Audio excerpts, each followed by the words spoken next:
Eu quero ler com você, então, Atos capítulo 12, e eu quero deixar essa palavra ao seu coração nessa noite. Eu quero tirar algumas lições no capítulo 12, dos versículos 1 a 19, lições básicas para nós, porque eu tenho certeza que através desse episódio, através desse momento que aconteceu na vida de Pedro e da igreja, nós podemos tirar centenas ou milhares de lições. Mas eu quero deixar poucas lições com vocês hoje a respeito desse texto. Antes de te passar isso, deixa eu lhe falar algo importante. É muito interessante, muito importante, na verdade, você ter em sua mente que Jesus, quando veio a esse mundo, de maneira bem simplória, eu vou te falar isso. Jesus veio a esse mundo por um propósito, você e eu sabemos disso. Jesus veio a esse mundo para salvar o ser humano de uma condenação eterna. O ser humano, eu e você, não é eu porque eu estou na igreja, não é assim não. Todos nós, a Bíblia diz que pecamos e fomos o quê? Separados, destituídos da presença de Deus. Então, havia em nós uma condenação, ou há em nós uma condenação. Ou seja, uma condenação eterna. Essa condenação é chamada de morte, ou seja, é a separação eterna de Deus. Não é a morte física que todo mundo vai passar, mas é a morte espiritual. Todo ser humano, segundo a palavra de Deus, está separado de Deus, está condenado eternamente a viver longe de Deus. Então Deus providenciou uma forma do ser humano voltar a Deus, voltar a Ele. Ele mesmo fez isso, não foi o ser humano que fez isso, nós não fizemos isso. Ele mesmo fez, nós pecamos e Ele ainda assim providenciou uma forma de voltarmos a Ele. E essa forma foi Jesus vindo a esse mundo e morrendo numa cruz por nós. Foi exatamente isso que fizemos no momento da ceia aqui. Nós apenas relembramos de maneira simbólica aquilo que Jesus fez por nós, para que através desse recebimento, nós recebemos Jesus como Senhor e Salvador da nossa vida, e através dessa escolha que fazemos voluntariamente, abrimos o nosso coração, recebemos Jesus como Senhor e Salvador, então nós estamos, a partir desse momento, livres dessa condenação eterna, iniciamos um relacionamento novamente com Deus. E através disso, começa então o que nós aprendemos aqui na última quarta-feira. A igreja é levantada, você é parte da igreja, você é parte dessa revolução. Lembra da revolução? Você é parte dessa revolução chamada igreja. E nós vamos então cumprir essa missão. Um dos temas, por exemplo, que nós vamos trabalhar nas quartas-feiras aqui em janeiro é reavivando também a missão. Essa quarta agora é a comunhão e na outra quarta é a missão. Então, para isso, o Senhor faz o quê? Ele nos chama, Ele nos capacita, Ele nos governa e Ele nos supre em todas as nossas necessidades. E esse suprir de necessidades, nós vamos viver isso através da visão de eternidade que temos. Então, quando a pastora Natália, por exemplo, estava aqui falando a respeito de dízimos, ofertas e primícias, ela estava falando aqui sobre um testemunho dos seus negócios, né, de trabalho, de estudos. O que acontece, queridos? Nós, como cristãos, nós vamos trabalhar, nós vamos estudar, nós vamos nos capacitar, mas nós vamos viver isso olhando para a eternidade, nós apontamos para a eternidade. Por isso que não podemos ser dominados pela cobiça. Se formos dominados pela cobiça, a avareza entrar em nosso coração, nós não vamos viver a eternidade, nós vamos viver apenas olhando para este mundo e achando que é suficiente para nós, e não é suficiente para nós. Nós podemos conquistar aqui, nós podemos superar desafios aqui, vamos fazê-lo, mas com a nossa missão na mente. Qual é a nossa missão? Ganhar vidas para Jesus e cuidar bem delas. Essa é a nossa missão. Então, quando eu leio esse texto, já está acontecendo esse mover na igreja. E olha esse episódio específico que o livro de Atos conta para nós. É um livro histórico, então conta para nós. Nessa ocasião, o rei Herodes, já estou no texto, prendeu alguns que pertenciam à igreja com a intenção de maltratá-los. Assim vivia a igreja, ok? E mandou matar a espada Tiago, irmão de João. Vendo que isso agradava os judeus, porque os judeus ficaram muito felizes com isso, prosseguiu, prendendo também Pedro durante a festa dos pães sem fermento. Tendo prendido, lançou-o no cárcere, entregando-o para ser guardado por 4 escoltas de 4 soldados cada escolta. Quantos eram aí? Quem é bom de conta, hein? Cada escolta, olha só, ele ficou ali guardado por 4 escoltas de 4 soldados cada escolta. Então, eram 16 soldados em cada escolta, não é isso? Amém? Vamos lá. Herodes pretendia submetê-lo a julgamento público depois da Páscoa. Pedro, então, ficou detido na prisão, mas a igreja orava intensamente a Deus por ele. Nós não sabemos exatamente quanto tempo Pedro ficou naquela prisão ali, desde que foi preso, né? Houve a morte então de Tiago, irmão de João, que ele matou a espada, Herodes mandou fazer isso, e aí de repente ele prende Pedro, porque os judeus estavam muito felizes, ele queria fazer uma política ali de boa vizinhança com os judeus, ele então prende Pedro, e não sabemos exatamente quanto tempo ele ficou detido naquela prisão, mas o versículo 6 vai nos dizer algo interessante. Na noite anterior ao dia em que Herodes iria submetê-lo a julgamento, ou seja, Pedro está ali preso, era noite, no dia seguinte, Herodes iria submeter Pedro a julgamento, ou seja, ele iria, obviamente, julgá-lo e condená-lo para matá-lo também. Naquele dia, que era a última noite de Pedro em vida, ele estava dormindo entre 2 soldados, preso com 2 algemas, e sentinelas montavam guarda à entrada do cárcere. E o texto vai dizer, de repente, um anjo apareceu e uma luz brilhou na cela. Ele tocou no lado de Pedro e o acordou. Meu irmão, imagina que você é teu último dia, meu irmão. Tu vai morrer. Tu vai morrer. Já está ali esperando. E aí Pedro estava dormindo. Você dormiria? Eu acho que eu não dormiria, meu irmão. Caramba, eu vou morrer, meu Deus, eu vou morrer. Eu vou morrer amanhã. O cara estava dormindo, meu irmão. Aí vem o anjo e acordou. Olha, imagina o anjo te acordando, né? Poxa, irmão. E o anjo teve que acordar Pedro. Depressa, levante-se, disse ele. Então as algemas caíram dos punhos de Pedro. E o anjo lhe disse, vista-se e calce as sandálias. Ou seja, ele estava ali praticamente sem suas roupas e descalço. E Pedro fez assim. Disse-lhe ainda o anjo, põe a capa e me siga. E saindo, Pedro seguiu, não sabendo que era real o que se fazia por meio do anjo. Tudo lhe parecia visão. Eu acredito que Pedro estava assim, eu estou sonhando, né? Eu estou sonhando, eu acho que eu estava dormindo e estou sonhando, caramba, que sonho maravilhoso, eu acho que o anjo vai me levar para o céu agora, né? Eu estou conjecturando aqui, tá bom, queridos? Não está escrito aqui não. Passaram então a primeira e a segunda guarda, 2 guardas, eles passaram 2 guardas, e chegaram ao portão de ferro que dava para a cidade. Então se abriu, viu aqueles filmes que acontecem, abriu sozinho, portão automático? Então se abriu por si mesmo para eles, e passaram. Tendo saído, caminharam ao longo de uma rua, e de repente, o anjo o deixou. Então Pedro caiu em si e disse, agora sei, sem nenhuma dúvida, que o Senhor enviou o seu anjo, e me libertou das mãos de Herodes, e tudo o que o povo judeu esperava.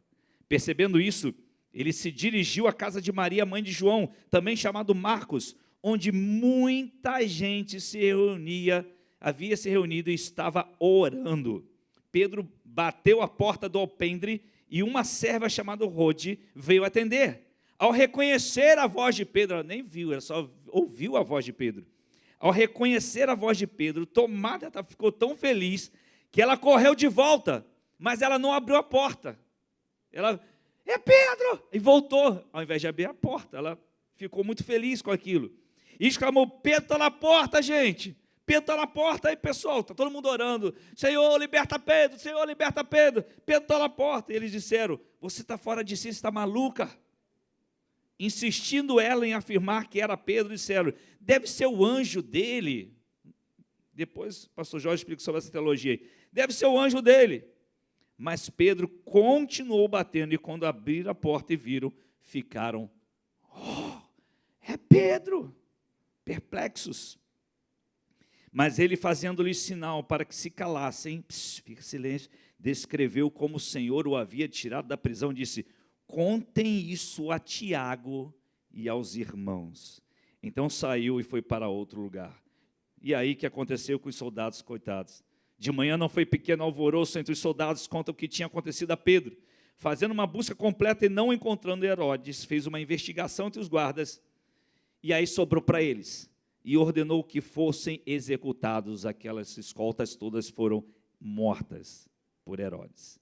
Quando a gente olha para esse texto, é claro, como eu falei aqui no início, você e eu podemos tirar uma série de lições a respeito delas, mas eu quero, porque a nossa hora está muito avançada, eu quero passar para você rapidamente algumas coisas. Primeira lição que eu quero tirar nessa noite para você. Por vezes, seu milagre vai acontecer na última hora. Vai ser no último momento. Pedro estava ali, eu já falei isso, esperando, era a última noite. Era a noite que ele pensou, eu vou morrer mesmo, estou no Senhor, eu vou tirar um cochilo, eu vou dormir. E aí Pedro está lá, naquele último momento, na última noite, Deus vem e opera o milagre. Quando a gente olha para a vida, por exemplo, de Abraão, quando ele foi entregar ao Senhor seu filho Isaque, o que aconteceu? Quando ele levantou aquela faca para fazer o sacrifício, que Deus fez? Pode parar. Quando Jó, ele estava naquele momento de muita dor, de muita tristeza, de muito sofrimento, e ele diz para o Senhor, antes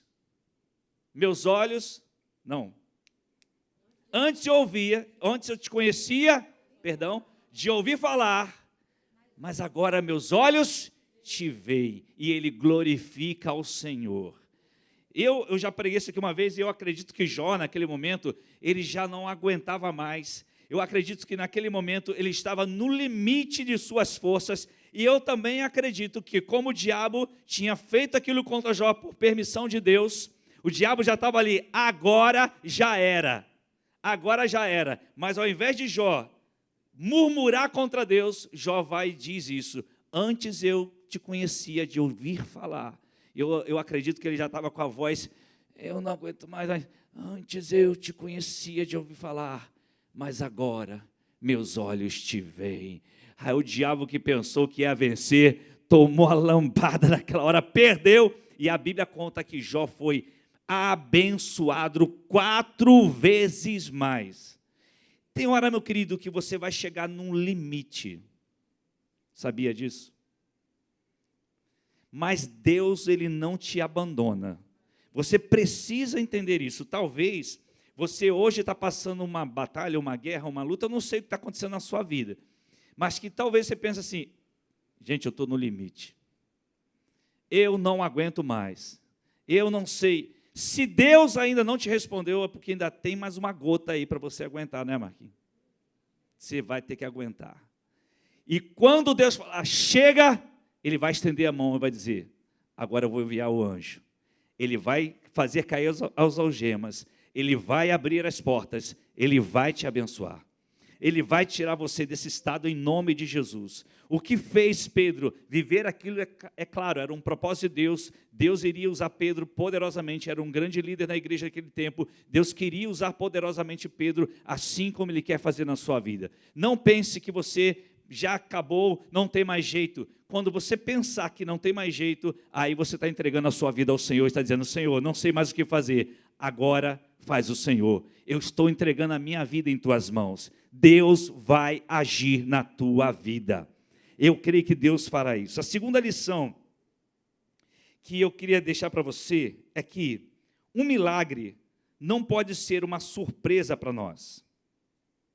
O milagre não pode ser uma surpresa para nós.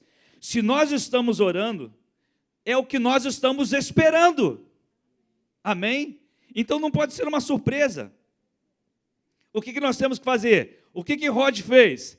Ela manifestou alegria. Ela ouviu o milagre. E ela começou a festejar. A sua alegria foi tanto que ela esqueceu de abrir a porta. Ela esqueceu disso, de tanta alegria que ela estava. Mas os irmãos que estavam orando não conseguiam, apesar de estarem orando por Pedro, eles não conseguiram enxergar isso. Ou seja, como eu posso orar por uma coisa que eu mesmo não estou acreditando? Como eu posso ter uma bênção de coisas que eu mesmo não estou crendo? Será que você está orando por uma coisa dizendo, Senhor, eu já estou aceitando, eu acho que não é... É como se você estivesse dizendo, Deus, é impossível, não tem como mudar esse quadro. Mas como você pode dizer isso para Deus? O nosso Deus é o Deus do impossível. Se Ele é o Deus do impossível, creia que Ele pode e vai no momento que Ele quiser, se Ele quiser fazer. Você só tem que crer no Senhor. Deus não vai fazer exatamente o que você e eu queremos. Deus não é nosso servo, Ele é nosso Senhor. Quem governa é Ele, quem dirige é Ele, quem manda é Ele. A vontade dEle é boa, perfeita e agradável sempre. O Senhor, Ele é fiel. O Senhor te ajuda, o Senhor te consola, o Senhor te levanta. Então, entenda uma coisa, um milagre não pode ser surpresa para nós, porque é esse Deus que nós cremos. Ele é um Deus de milagres. O que é que nós fazemos? Nós manifestamos alegria, como o Rod fez. Eu tenho que me alegrar com o milagre, eu tenho que festejar o milagre, porque o meu milagre chegou. E terceiro e último lugar, uma lição que eu aprendi com Pedro, quando ele disse algo para os irmãos. Contem isso a Tiago, ou seja, ele fez o sinal, fique em silêncio, eu vou contar para vocês o que Deus fez. Ele contou o que o anjo fez junto com ele, como é que as gemas caíram, como é que as portas se abriram, aquela coisa maravilhosa. Ele disse, contem isso a Tiago e aos irmãos que estão junto com o Tiago. Querido, eu e você precisamos aprender a compartilhar os milagres que Deus faz e continua fazendo em nossa vida. Nós somos especialistas em fazer pedidos de oração. Nós somos bons em fazer pedidos de oração, mas somos péssimos em fazer gratidão, em dizer, Senhor, muito obrigado. E outra coisa, querido, quando a pastora Natália falou assim, respira fundo. Você respirou? Já tem um milagre aí. Você está vivo, meu irmão. Você está vivo, você é um milagre de Deus. Você não tinha esperança, você não tinha propósitos, você não tinha um rumo na sua vida e Jesus chegou e mudou a sua história.